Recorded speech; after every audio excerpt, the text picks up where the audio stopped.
How's it going, guys? And oh my god, how long has it been since I have done a motovlog? I have no idea. So we're just going to be doing some light riding today. Nothing crazy. Might do a couple of pulls as is standard, but at the moment I've just started out on my journey, so the engine's a bit cold. And we're going to be talking about my experiences as an expat in Malaysia, because I can't think of anything else to talk about.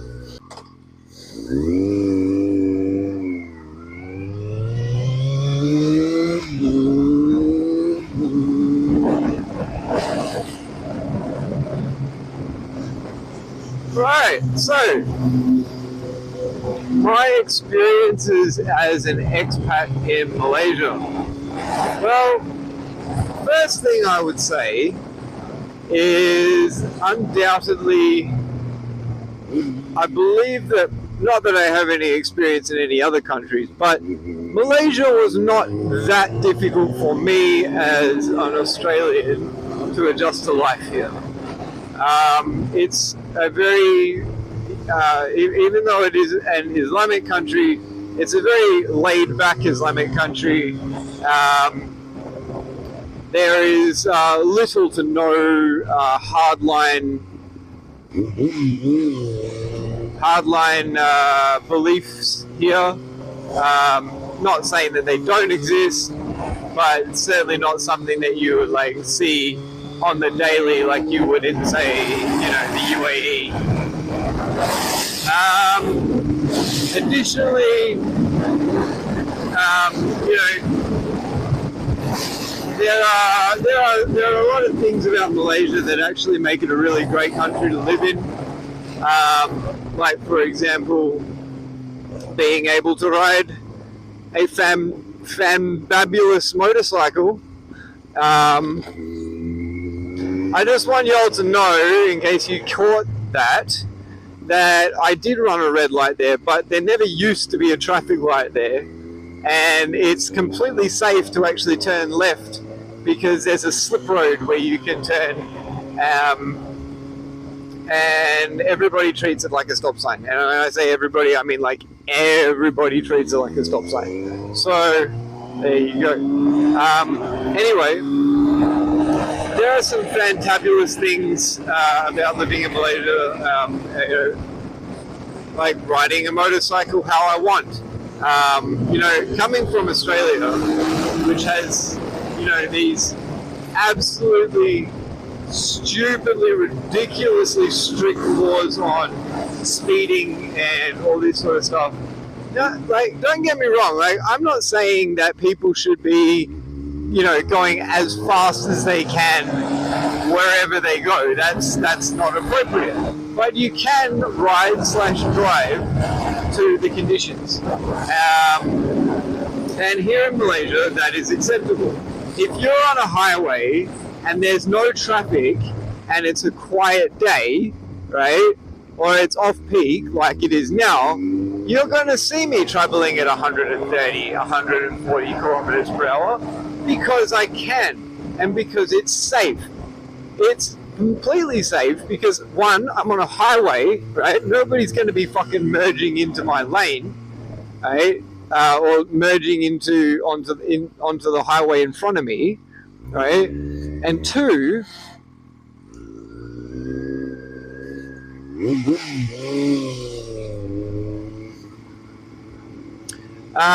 you know, they're big, wide, long, open stretches of road. I mean, when you are forced to do 80 or 100 kilometers per hour when you've got a 2.5 hour drive of straight fucking road in front of you, it's just so lethargic, man. It makes you go to sleep. At least if you can do 140, you can get to your destination faster and it's not going to affect you negatively in any way. So that's probably one of my absolute favorite things about living in Malaysia. Now, on the flip side of that, there's also a lot of problems here with corruption, as you would expect. You know, being a country in Asia, it's, you know, it used to be when I first moved here that it was a lot more sort of in your face. It's not really anymore. It's not so in your face anymore, but unfortunately what we have here in Malaysia now is corruption with politicians, which, I mean, it's most likely always been there, but especially the last sort of 6-7 years or so, it has been excessively bad, namely to the point where Malaysia's former Prime Minister was actually recently convicted of corruption charges. So that was something that happened. Now, sort of specifically relating to my industry and what I do is in F&B is there's a couple of things about living and working here which are rather unfortunately not great.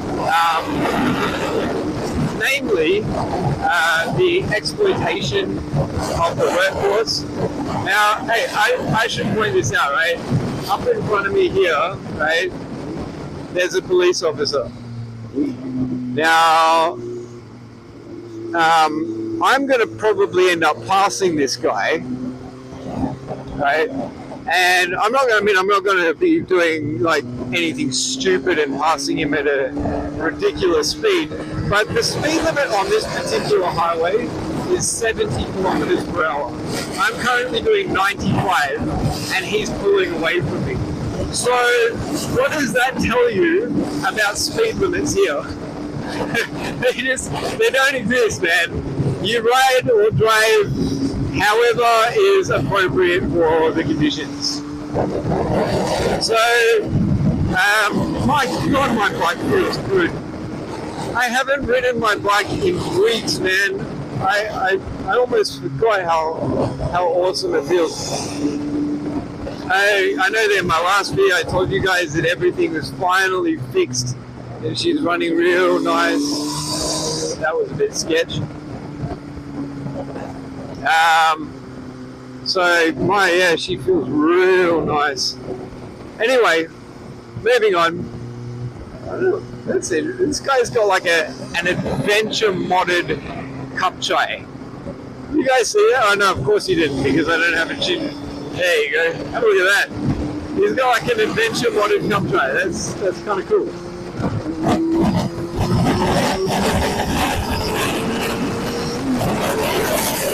Woo!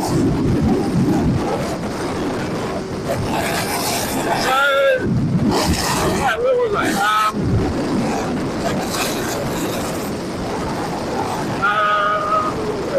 What was I? Oh yeah, that's right. My industry, the thing. Unfortunately, exploitation of labour is a real massive thing here in the F&B industry in Malaysia. Probably the most sort of by the book job you can get in F&B here is if you work for an international hotel chain. But if you're working for a local company, you can almost guarantee that there's going to be some shit fuckery somewhere, which is going to be ripping off the employees. This is most definitely the case for several of the places that I've worked in. And I won't really go into specifics because I don't want to implicate myself in anything that might bite back at me legally. But I will tell you that one of the biggest bunches of bullshit in this entire country is the implementation of what they like to call service charge. Now, in theory, service charge is a bit like communism. On paper, it's a good idea, but in practice, it's absolutely not. And here's why, right? So the idea of service charge, when it was initially implemented, was to supplement the low wages of waiters and waitresses and bartenders and chefs and things like that. Because much like America, right, the idea here is that the basic sort of salary that they get paid on a monthly basis is quite low. So they want to supplement it by having the customers pay for their wages, right? Now, the average service charge here is 10%. So that means that for every 100 ringgit you spend, 10 ringgit gets, charged to, and then it's supposed to be going to the waiter. Now, here's the thing. There's no legislation, there's no actual law in place that states that a company must give the service charge to the employees. So what does that do? Well, obviously, you end up in a situation where you get a bunch of dickheads running businesses who go, oh, look at all this free money that's coming in. I did 300,000 ringgit in sales last month, and I've got 30,000 ringgit here in my pocket. Right? And the staff very rarely see less. They very rarely see more than 1 or maybe 2% of the entire service charge. And there are some restaurants out there that are really effing raking it in. Like, you imagine if you had, let's say you had 25 employees and it was a busy restaurant and you're pulling in something like 500,000 ringgit in revenue a month, right?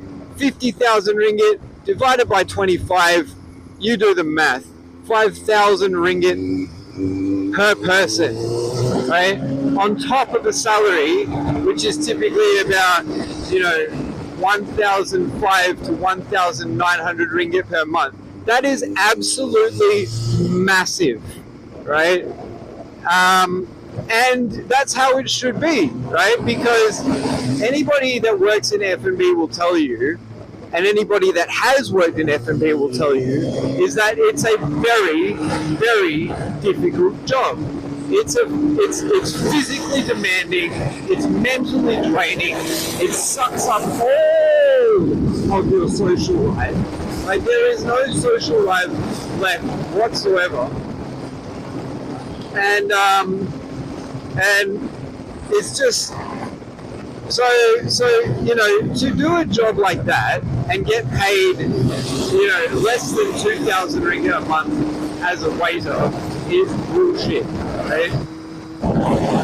So, service charge, if implemented properly, would all of a sudden make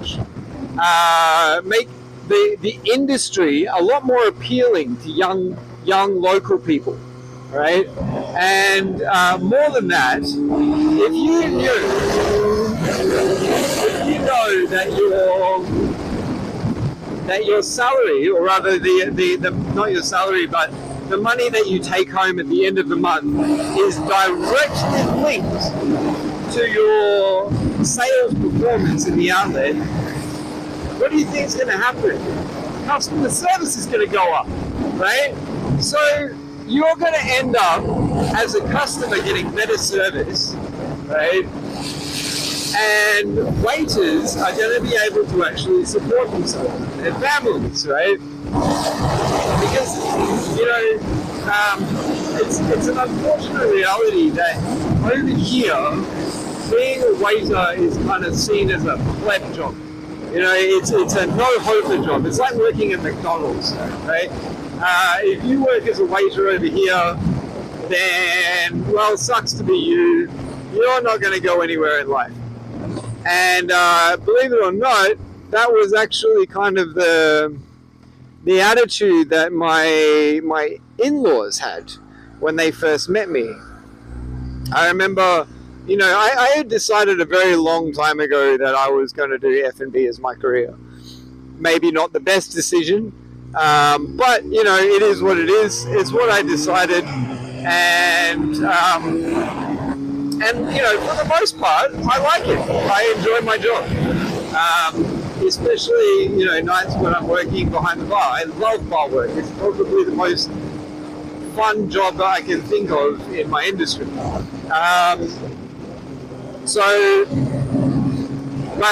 I remember when my in-laws first heard that I was a waiter, and like the first thing that they said was like, "When are you going to go to university?" I'm like, "I'm not.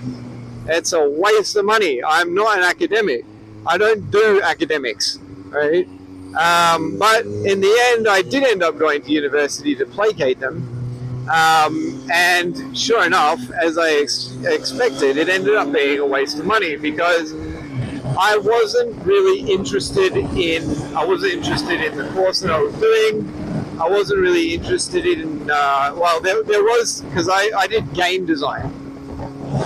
So the creative side of it, the artistry side of it, was something that I did find interesting. But all of the academics side of it, so, you know, studying, you know, game history and all of this sort of stuff, not really my thing. Not really super interested in that. So I ended up, you know, after a while, just realizing that it was becoming a money pit. And I took the skills that I had learned from it, which was like, you know, 3D modeling, animation, some other cool stuff that that I picked up from that. I took those skills and then I dropped out. My God, dude, this guy wobbling about all over the place, man. It's one of those things where you see somebody who's clearly got a confidence issue. Not saying that I wasn't like that at one point. I remember when I first started riding over here. Oh boy, must have looked like a joke to everybody.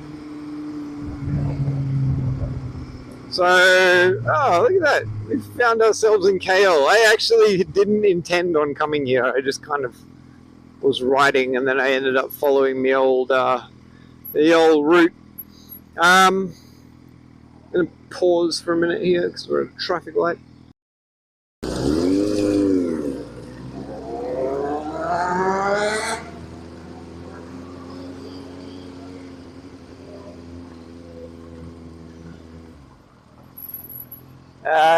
Right. This is a sort of moment where having a big bike is less than great in KL when you're having to move through heavy traffic, of which there is a lot, especially if you are unfortunate enough to have to work office hours, as then you get having to lane filter during morning and then lane filter in the evening. Bleh. I tell you though, it's a shit ton better than driving a car. One thing that I have never, ever been able to understand is why people would drive a car every single day when you know that you're going to be stuck in traffic for hours and hours and hours every day. I mean, can you imagine having to leave your house? Let's say your work started at 9 o'clock. You have to leave your house at 6 just to get to work on time. And then you finish work at 6 o'clock in the evening and you end up having to, you end up getting home at like 9:30. Absolutely fucked, man. I don't understand why anybody would do that. Like, for me, there should be a lot more motorcycles on the road. I mean, I remember reading a statistic that was something like, if something like 10% of drivers switched to riding motorcycles or bicycles or catching public transport, then traffic would be eliminated completely. Like, it's literally something like that. I don't know if that's a legitimate statistic, but I do remember reading it somewhere. But anyway, yeah, I was talking about service charge. Yeah, unfortunately, there are far too many business owners, smaller business owners, that use service charge as an excuse to line their pockets. It's a disgusting practice, and I can guarantee you that if I ever had the capital to open my own restaurant, bar, cafe, whatever have you here, I would most certainly be giving 100% of that service charge to my staff. You know, perhaps I might help to cover, you know, like, for example, if a waiter made the same mistake like 3 times in a row, keying in food that wasn't supposed to be ordered, then I might take, you know, the first one, honest mistake, no problem. But the second and third time, probably deduct their service charge for the cost of that meal, but certainly not the retail of that meal, because everybody makes mistakes and people shouldn't be punished for it, right? So yeah, that's something I really hate about the sort of like the industry that I work in here.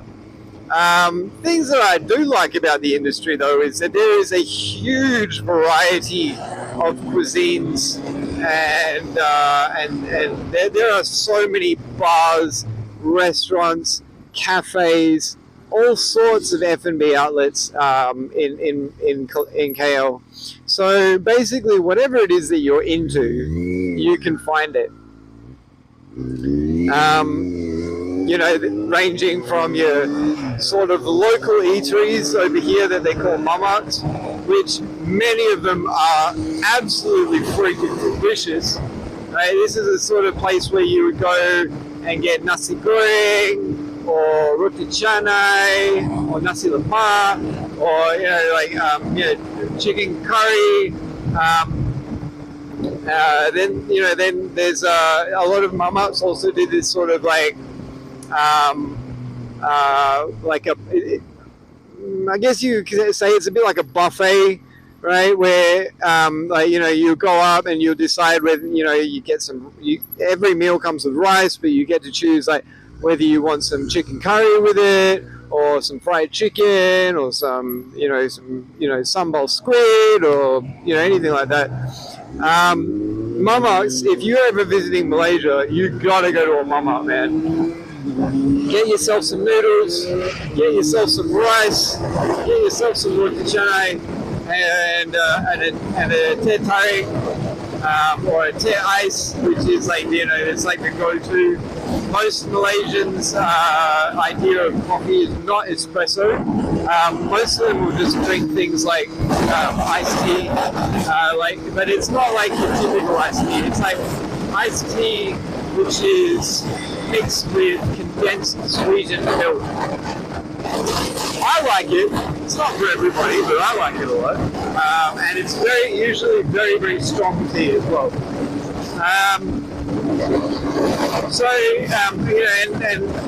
Ranging all the way up to fine dining French restaurants with their extensive wine lists, speakeasy bars, pubs, just anything that you can think of. Someone's got it in Malaysia. There's even a restaurant here where it's like one of those dining in the dark experiences, where like there is absolutely no light inside the restaurant whatsoever, and they don't give you, there's no menu, you don't get to choose what to eat. The whole idea is that it's like, it's a completely sensory experience because you have to, you know, use your fingers and feel the food that you're eating, and you don't know what you're about to eat, so it can be a real surprise. I haven't been there because, to be honest, I'm not that adventurous, and I don't want to, like for example, I have this absolute intense disdain for bananas, so like I don't want to end up you know, accidentally eating a banana or going to eat a banana and then vomiting on the table because I absolutely detest the taste of bananas.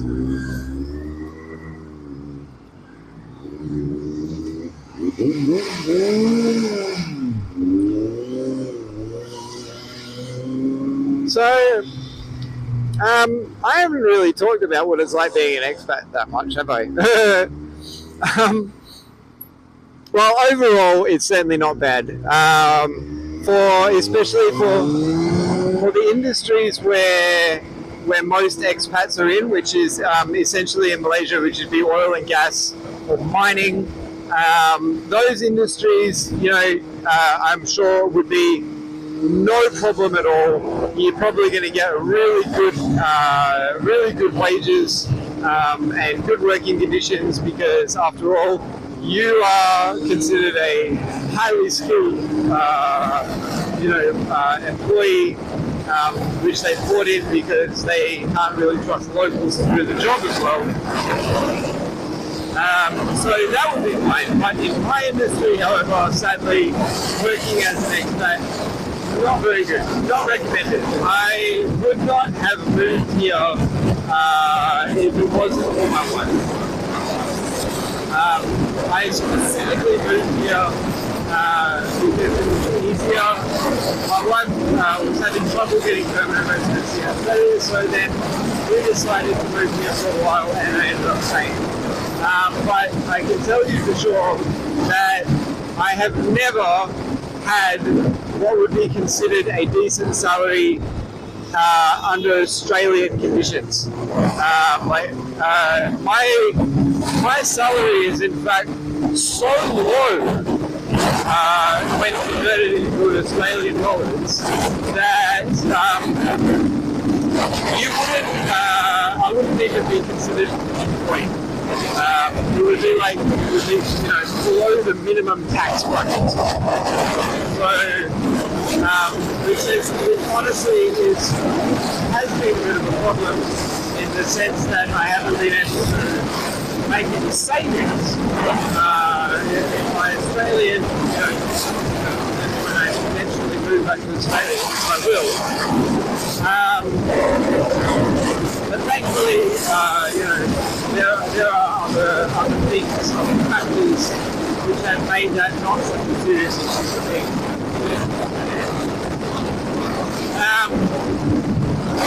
So yeah, that's pretty much covered today. I can't really think of much else I'd like to say. Overall, living in Malaysia, pretty good. Can't really complain about it. Beautiful holiday destinations. I wouldn't say KL would be a good holiday destination. I mean, KL it's a business city. Maybe if you're like super into shopping, then there's probably some things that would appeal to. If you're into shopping, then there's definitely some places in KL that would appeal to many people. So that would be things like, there's a place near Pavilion in the city centre called Star Hill Gallery, which is like probably the most luxurious hall I've ever seen in my life. These are the sort of places where it's got some heavy pods on there, man. There's a Z. I want to catch up. I have to turn off though. I want to catch up to the Z. It's like, yo, big brother, where's the baby?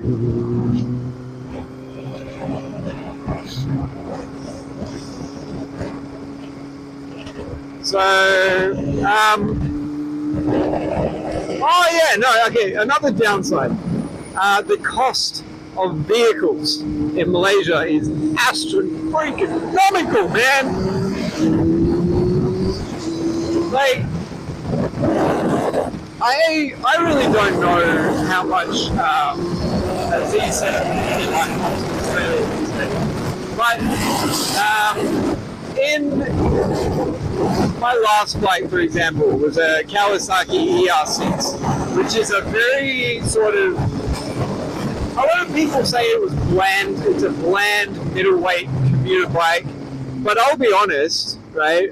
I loved my ER6. I thought it was the fucking bee's knees, man. 650cc parallel twin, loads of torque, easy to ride, cheap to repair. Looks pretty good. Not the greatest thing, but looks pretty good. And she could do wheelies real easy in second gear. But the cost of an ER6, when I bought mine, I bought it for about 21,500 ringgit, right? In Australia, because I remember having a look, the same bike was like 6.5 grand, I think. It was like, of course, it was second hand, not brand new. But like, now, yes, it is true that when you convert that 6.5 grand into ringgit, it's about the same. But factor in the average income, right? If you're working in Australia doing what I do, right, you would be getting about, I'd be getting about, like maybe 4 to 5 times the amount that I currently get. If it was converted into ringgit. So you imagine being, being a waiter, being a bartender, 2,000 ringgit per month, and then you want to buy a motorcycle, a second-hand 7-year-old motorcycle, and it costs more than 20,000 ringgit. And it's not and it's not a sports bike. It is absolutely not a sports bike. Not like Sarah Jane here. It's a plain Jane.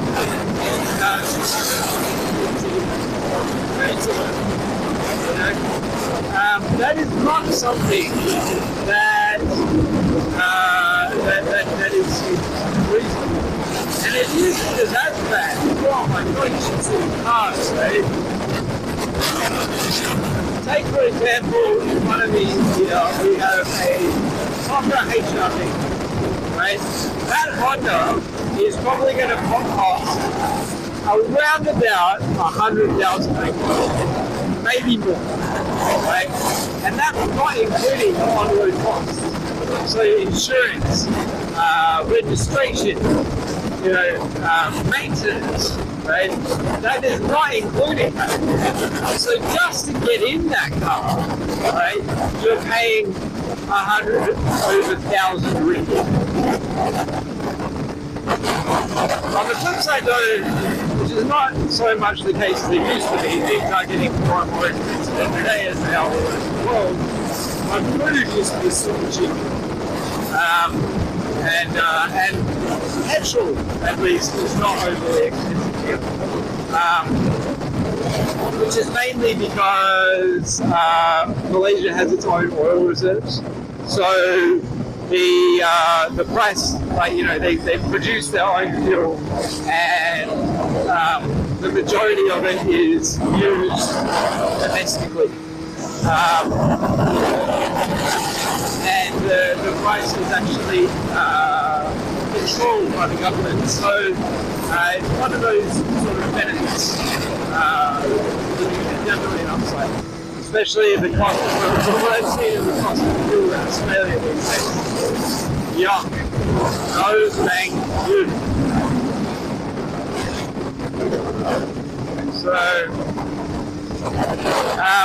so I was talking about holiday destinations, right? But there are some beautiful places to go in Malaysia. You've got Cameron Highlands, which is a place where they grow a lot of tea, my God, some really like beautiful weather. Like Malaysia is being on the equator. It's a very hot, very humid country. It's always hot here. It's always humid here. But you know, going up to like Cameron Highlands, beautiful rainforest area, and it's quite cool, very pleasant, just a beautiful place all around. Then you've got like Penang, Ipoh, which is like a food mecca, Kuching, Langkawi, Johor Bahru. You know, these are 100% beautiful places which I would 100% recommend going, especially Langkawi. Langkawi was fantastic. You know, beautiful beaches, lovely restaurants and bars, nice hotels, and Langkawi actually has different taxes than the rest of Malaysia. I'm not really sure why, but you can get like one of the downsides, if you are somebody like me who enjoys a drink, Malaysia has the third highest alcohol tax in the world. So if you're going to be drinking alcohol over here, be prepared to pay out your asshole because it's going to be expensive, right? But in Langkawi, it's like the complete opposite. Alcohol there is cheap as chips. So good if you're young and you're looking for a place to do a bit of partying. Okay, well, I think that's going to pretty much about do it for me today, guys. We kind of finished the loop. I've thoroughly enjoyed my ride. Haven't been on my bike in way too long. I tell you, man, commuting on a 750 is just the best. It's one of those things, like for me as somebody who doesn't work typical office hours, my commute was like my hobby, man. I really enjoyed my commute to work. And so ever since I stopped working, I have not been riding my bike as much as I would like. So it was really good to get out and get on my baby for a while. I never actually did like I'm not sure if I did a full introduction video to this bike. Well, just to give you a quick introduction, just in case I never did, at the end of my ride. Her name is Sarah Jane. She is a 2009 Kawasaki Z750. Current mods so far have been full aquaprobic exhaust, which was on it when I bought it. HEL calipers, steel braided brake lines all around, a 19mm HEL master pump, a Rizoma brake reservoir, shitty ass side mirrors that I do not like, but you know, like I said in my last video, you got to be able to see behind myself, right? So, and oh yeah, it's got a tail tidy, which is kind of a double-bladed sword, man. Makes the bike look absolutely beautiful and aggressive, but when you're riding in the rain, you get water sprayed all over your back, and the bike gets so dirty, and you got to clean it the next day. Not so good.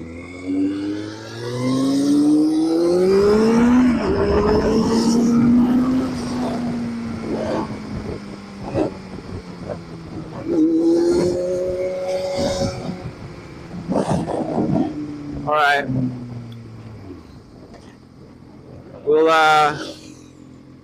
We'll give it one little rip, and then end the video, I reckon. Seeing as I didn't really do any rips. Of course, I'm not going to do one here because I actually, quick story, a couple of weeks after I bought this bike, I nearly crashed it coming around this corner because, as you can see, there is a speed bump here. But the night that I was coming home from work, this speed bump was not there before, and they hadn't painted it. All right, ready?